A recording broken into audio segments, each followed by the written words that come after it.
하나님께서는 이스라엘을 향한 그 사랑과 구원을 포기하지 않으십니다. 그래서 스가랴 선지자에게 환상을 보이시면서 하나님이 이스라엘 나라를 어떻게 회복하실 것인가를 다시 보여주십니다. 오늘 본문은 하나님께서 스가랴에게 보여주신 8개의 환상 가운데 첫 번째와 두 번째 해당하는 환상입니다. 우리가 예언서를 읽을 때 이런 환상적인 부분들이 많이 나와서 때때로 하나님 말씀을 이해하기가 조금 어렵다 느낄 때가 있습니다. 그런데 하나님의 말씀은 사실상 사람의 머리로 다 이해하기는 어렵습니다. 특별히 이런 환상 같은 부분들은 더 그렇고요. 그래서 어떤 단어 하나하나, 어떤 이 환상이 보여주는 아주 세세한 내용 하나하나가 오늘 우리 가운데 어떻게 해석될 것인지를 꼬치꼬치 적용하기는 사실상 어렵습니다. 왜냐하면 하나님께서 그 뜻을 자세히 밝히지 않으셨고요. 또 우리가 우리의 환경과 우리의 지식에 따라서 하나님의 말씀을 억지로 해석할 수는 없기 때문에 그렇습니다. 그래서 우리가 하나님의 말씀을 사람의 머리로 다 이해할 수 없다라고 하는 누구나 동의할 수 있는 그 전제 가운데 하나님의 말씀이 다 이해되지 않더라도 이해되지 않는 하나님의 말씀을 그냥 그대로 남겨두는 것 또한 하나님의 말씀을 읽는 성도의 올바른 모습이다라고 말할 수 있겠습니다. 첫 번째 환상의 내용은요, 내용에 따라서 등장하는 인물이 몇 명인지가 조금 헷갈린 그런 내용입니다. 먼저는 스가랴 선지자가 있죠. 그리고 8절에 보시면 내가 밤에 보니 한 사람이 붉은 말을 타고 화석류 나무 사이에 서 있었다라고 되어 있습니다. 그러니까 이제 붉은 말을 탄 나무 숲 가운데 선 한 사람이 있고요. 또 그 뒤에는 붉은 말과 자주색 말과 백마가 있었다라고 되어 있습니다. 그런데 이제 나중에 보시면 이제 10절 같은 데도 보이고요. 그 8절 끝에 있는 붉은 말, 자주색 말, 백마에도 사람이 타고 있었던 것으로 보입니다. 왜냐하면 이제 그들이 땅을 두루 다니고요. 또 그들이 땅을 두루 다니고 와서 처음에 있던 그 붉은색 말을 타고 나무 숲 사이에 서 있는 사람에게 보고를 하는 장면이 있기 때문에 아마 이렇게 말 탄 자가 한 4명 정도 등장하는 것 같습니다. 근데 이제 또 이들 외에 등장하는 사람이 있습니다. 이제 하나는 천사인데요. 스가랴와 계속해서 대화를 나누는 천사가 또 등장을 합니다. 그래서 이렇게만 보면 한 6명 정도가 등장하는 것이 아닌가라고 하는 생각이 듭니다. 근데 뭐 몇 명이 등장하는지 안 하는지는 크게 중요하지 않고요. 그 숫자가 뜻하는 것도 특별한 거 없습니다. 우리가 알 수는 없기 때문에 그렇고요. 또 붉은 말은 어떤 걸 뜻하고 자주색 말은 어떤 걸 뜻하고 백마는 어떤 말을 뜻하는 것인지도 우리는 잘 알 수 없습니다. 그것을 굳이 억지로 해석하지 않아도 괜찮습니다. 근데 이제 이들이 보여주고 있는 이들이 서로 나눈 대화 가운데 하나님이 어떠하신가, 하나님은 어떠한 일들을 행하시는가 하는 것들을 우리가 살펴볼 수 있겠죠. 그래서 이렇게 환상이 보여지는 가운데요, 그 이제 붉은색, 자주색, 하얀색 이 말을 탄 자들이 온 세상을 두루 다닙니다. 그러니까 이제 10절 끝에 적혀 있잖아요. 이는 여호와께서 땅에 두루 다니라고 보내신 자들이니라. 그래서 이제 이들이 정말 땅을 두루두루 다녀봅니다. 그리고 다녀와서 이제 11절에 보면 그들이, 그러니까 땅을 두루 다녀본 자들이 화석류 나무에 선 여호와의 천사에게 말하되 우리가 땅에 두루 다녀보니 온 땅이 평안하고 조용하더이다 하더라 했습니다. 그냥 돌아다녀 봤는데 땅이 평안합니다. 아무 일도 없는 것처럼 그냥 세상이 잘 돌아가고 있습니다라고 그렇게 보고를 했다는 거죠.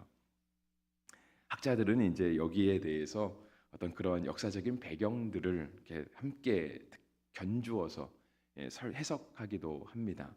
학자들이 주로 얘기하는 내용은 주석을 보니까 이런 내용이 있더라고요. 7절에도 다리오 왕 제2년이라고 되어 있고요. 어제 설교할 때에도 하나님의 성전을 짓고자 하는 이런 포로에서 돌아온 사람들이 성전을 지으려고 막 열정적으로 마음이 뜨거워서 하려고 했는데 실은 이제 에스라 4장에 기록된 것처럼 성전을 지으려고 하니 근데 말로 보이는 눈에 보이는 성전이 아니라 그들의 신앙을 다시 하나님 앞에 뜨겁게 회복하려고 하는 그런 어떤 영적인 부흥 운동이 일어나니까 겉으로 보이는 건 성전을 지어지는 거예요. 진짜 제2성전을 짓는 것이고요. 성전이 지어짐으로 말미암아 우리 가운데 다시 하나님을 향한 온전한 신앙의 회복이 되는 그러한 영적인 일들이 일어났던 거죠. 그랬더니 이제 주변에서 반대하는 사람이 너무 많았던 겁니다. 그리고 성전의 공사가 중단되었는데 다리오 왕 제2년까지 중단이 되었다라고 에스라 4장 21절이 말씀하고 있습니다. 어저께 새벽에 잠깐 인용을 해드렸습니다. 근데 이 다리오 왕이 일어나는 것은 그 당시 페르시아 안에서 조금 이렇게 뭐라 그럴까요? 좀 정치적으로 조금 어려운 아니면 정치적으로 조금 소란스러운 일들이 있었다라고 이야기를 해요. 그래서 사람들은 이 다리오 왕이 집권하게 되면서 페르시아가 힘을 많이 잃게 될 것이다라고 하는 좀 막연한 희망을 가졌던 것 같아요. 그러니까 그 당시 세계를 다스리고 있는 페르시아가 정치적인 혼란 가운데 빠지게 되면 그 기회를 틈타서 예전에 바벨론에 정복되고 페르시아에 정복된 그런 식민지 나라들이 다시 독립할 수 있지 않겠는가라고 하는 그런 희망을 가졌다라고 하더라고요. 그런데 다리오 왕체 2년이라고 되어 있잖아요. 그러니까 다리오가 집권하고 1년이 제대로 지나고 2년째 되고 11째 되는 날, 그러니까 1년하고 10개월이 지나는 동안 세상이 평안하고 조용해진 거예요. 마치 아무 일이 없었던 것처럼 그냥 잘 돌아가더라 하는 것이죠. 그래서 이스라엘 백성 역시 식민지 백성으로 살고 있으면서 뭔가 일이 일어날 줄 알았는데 일어나지 않게 된 것을 보고 이제 마음이 상하게 된 거죠. 아, 우리가 아직도 독립하려면 아직 멀었구나라고 하는 생각을 하게 된 그 꿈과 소망이 좌절되는 거예요. 근데 이제 13절에 보시면 이제 그러한 말씀들을 이러한 상황들을 조금 이해할 수 있게 하는 말씀이 있죠. 여호와께서 내게 말하는 천사에게 선한 말씀, 위로하는 말씀으로 대답하시더라. 그러니까 백성들이 뭔가 일어날 줄 알았는데 일어나지 않게 되니까 이렇게 코가 빠져 있는 거예요. 그러니까 하나님께서 선하신 말씀으로 위로하는 말씀으로 백성들에게 임하시더라라고 하는 거죠. 이러한 첫 번째 환상들을 보면서 우리가 생각해 볼 것은 그거죠. 세상이 꼭 우리의 뜻대로 되지 않습니다. 우리의 소망대로 되지 않고요. 하지만 그 가운데 하나님의 살아계심, 하나님의 통치하심은 여전하더라 하는 거예요. 그러니까 사람은 어떤 정치적인 것에 세상에 힘이 있는 것에 기대를 걸기도 하여 그리고 그것으로 인하여서 내가 부수적으로 내가 그 주류 가운데 들어가지는 못했지만 그로 인하여서 어떤 나에게 있을 그런 유익한 점들 어떤 그런 것들을 기대하기는 하지만 실제로 우리가 기대할 것은 그게 아니다라고 하는 거죠. 왜 그러한 정치적인 것에 세상 돌아가는 세상의 흐름에 기대고 있는가? 거기에 기댈 것이 아니라 그러한 세상을 다스리시는 하나님, 언제나 선하시고 언제나 우리를 위로하시는 하나님 앞에 우리가 나아가야 되고 우리의 삶을 온전히 기댈 수 있어야 한다라고 말하는 것이죠. 또 하나 생각해 볼 것은 이 말씀 가운데 그렇게 생각해 볼 수도 있어요. 그러니까 이스라엘 백성들이 지금 회복되지 못하고 어떤 정치적으로 이렇게 눌려 있는 상황인 거잖아요. 그러니까 쉽게 말하면 이스라엘 백성들이 하나님을 믿는다라고 하면서 하나님을 믿는 백성들이 여전히 핍박과 박해 가운데 있는 거예요. 근데 이런 핍박과 박해 가운데 있어서 하나님의 선하신 말씀, 위로하는 말씀이 필요한 상황인데도 불구하고 세상은 여전히 조용하더라는 것이죠.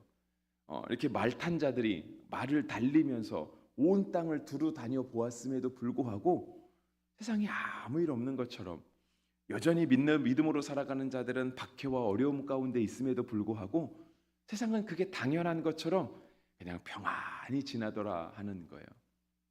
그러면 도대체 이 믿는 사람들이 받는 이 어려움들, 이 박해들은 과연 무슨 의미가 있을까라고 하는 거죠. 왜 하나님께서 이러한 어려움들을 당장에 바꿔주지 않으시고 그리고 다리오 왕이 집권하게 되면서 어떤 정치적인 변화가 일어나면서 우리가 거기에 소망을 두었는데 그것까지도 하나님께서 다 무산시키시고 하나님의 통치하심이 어떻게 이렇게 믿는 자들이 가만히 박해를 받는 것들에 대해서 잠잠하시는가, 도리어 이것을 평안하다 하시는가에 대한 의문을 갖게 하시는 거죠. 여러분, 그런데 믿는 자에게 박해가 있는 건 당연한 겁니다. 우리가 믿음으로 살아감에도 불구하고 박해가 없다라고 하는 것은 잘못 살아가고 있는 겁니다. 왜냐하면 하나님과 세상은 다르기 때문에 그렇습니다. 하나님과 세상이 서로 힘을 맞춰 싸우고 있다가 아니고요.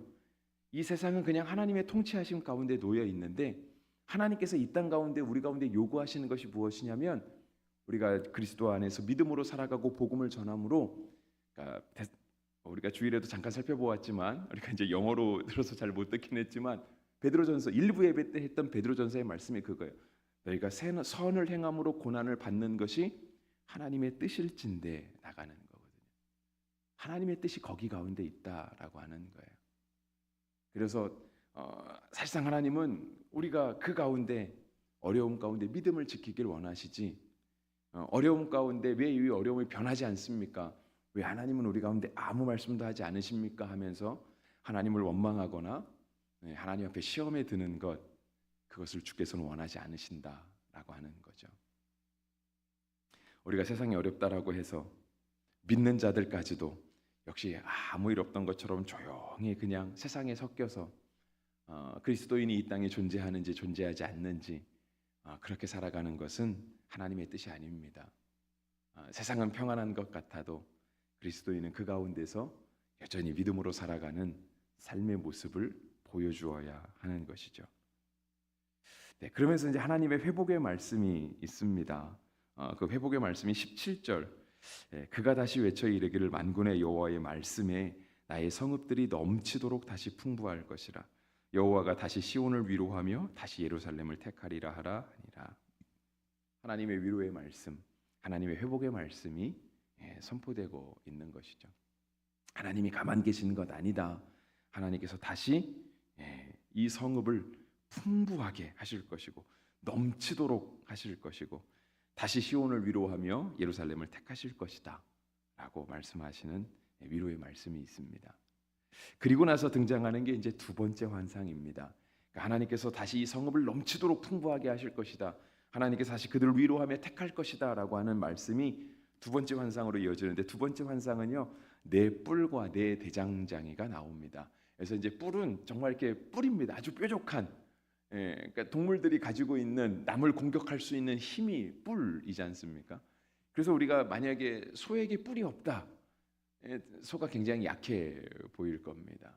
그러니까 아주 공격적인 그런 맹수들에게 어떤 그런 공격할 수 있는 무기 중에 하나가 뿔. 뭐 사자와 호랑이라고 한다면 아주 강한 이빨, 날카로운 이빨을 뜻하는 거겠죠.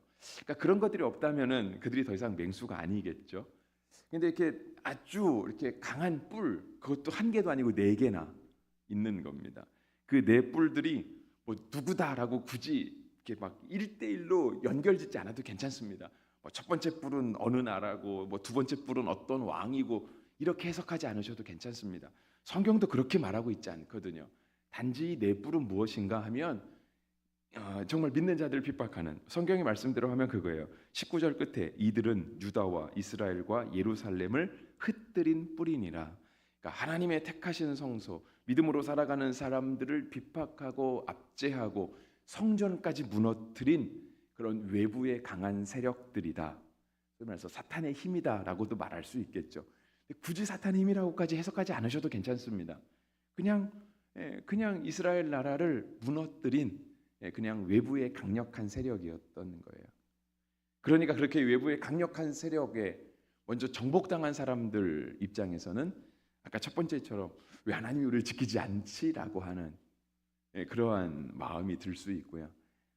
이 나라는 한동안 하나님이 아니라 아니면 하나님께서 택하신 왕이 아니라 외부 세력, 이방의 강력한 황제가 우리를 통치하겠구나. 왜냐하면 그들이 이스라엘과 예루살렘과 유다를 다 흩뜨렸으니까, 성읍을 무너뜨리고 하나님의 성전까지 무너뜨렸으니까 우리가 한동안은 저들의 통치 가운데 살아가겠구나라고 생각을 할 것입니다. 그리고 정복자들은 어떻게 생각할까요? 우리가 세상을 다 정복했어. 거봐, 우리가 4명이 힘을 합쳐서 함께 나가니까 우리 앞에 감히 대적할 수 있는 나라가 하나도 없잖아. 세상의 정복자는 우리야. 세상에 가장 강한 사람들은 바로 우리야. 우리가 원하는 대로 세상을 통치하고 다스릴 수 있어. 우리가 그 모든 백성들을 우리 마음대로 주무를 수 있어라고 하는 생각들을 정복자가 같지 않겠습니까? 내 뿔이 의미하는 바가 그거인 거죠. 그런데 하나님이 보여주시는 거예요. 4명의 대장장이들을 보여주시죠. 그래서 그 대장장이들은 무엇인가? 21절 말하자면 내가 붙되 그들은 무엇하러 왔나이까 하니 대답하여 이르시되 그 뿔들이 유다를 흩뜨려서 사람들이 능히 머리를 들지 못하게 하니 이 대장장이들이 와서 그것들을 두렵게 하고 이전에 뿔들을 들어 유다 땅을 흩트린 여러 나라의 뿔들을 떨어뜨리려 하느니라 하시더라. 그러니까 내 뿔들은 자기가 최고인 줄 알았어요. 자신들이 정복자인 줄 알았습니다. 근데 그렇지 않더라 하는 거예요. 그들보다 더 강한 대장장이가 있더라 하는 거예요. 그래서 그 대장장이들이 와서 뿔들을 깎아내는 거예요. 뿔들을 무디게 만드는 거예요. 뿔들이 다시 힘을 못 쓰게 만드는 거죠. 그러면 대장장이가 더 센 사람들일까요? 아니죠. 우리의 시선은 대장장이에 머물러서는 안 되는 거예요. 내 뿔을 주관하시는 분이 계시고 그 뿔들을 압제하시는 대장장이가 있는데 그 대장장이까지도 보내시는 그 하나님이 계시더라. 그 하나님을 발견해야 되는 거죠. 그러니까 우리가 최고인 줄 알고 우리가 정복자인 줄 알고 우리가 그냥 주어진 운명 속에 우리는 이렇게 피곤하고 압제를 받으며 살아야 되는구나라고 하면서 운명적으로 자신의 삶을 받아들이던 사람들 앞에 하나님께서 스가랴 선지자를 통해서 보여주신 것은 무엇이냐면 이 땅을 다스리시는 진정한 통치자가 있다. 그들의 뿔이 4개나 모여서 아무리 강한 것 같더라도 그 뿔들을 꺾으시는 그 대장장이를 보내시는 하나님이 있다라고 하는 것을 성경이 우리 가운데 말씀하고 있는 겁니다. 네, 오늘 하루를 살아가시고 또 일생을 살아가실 때 하나님은 우리에게 선하신 하나님이십니다. 왜냐하면 13절에 그러잖아요. 선한 말씀, 위로하는 말씀으로 대답하시더라. 하나님 말씀하시는데 선하신 하나님께서 우리를 하나님의 선하심대로 인도하실 줄 믿습니다. 우리는 그 선하심, 인도하심대로 살아가는 거예요. 여러분, 그 선하심이 반드시 나한테 좋다는 의미는 아닙니다.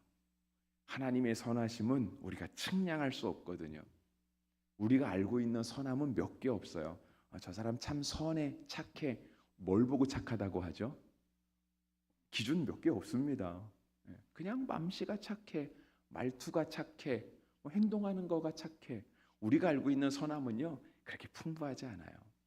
하나님의 온갖 풍부하신 선하심으로 우리 가운데 임하실 때 하나님의 선하심이 우리 가운데 다 이해되지 않을 수 있지만 하나님은 언제나 우리를 선하게 인도하시는 하나님이시다라고 하는 것을 믿음으로 붙들고 오늘 하루를 사시고 또 우리의 일평생을 살아가는 놀라운 은혜가 있게 되기를 간절히 바랍니다.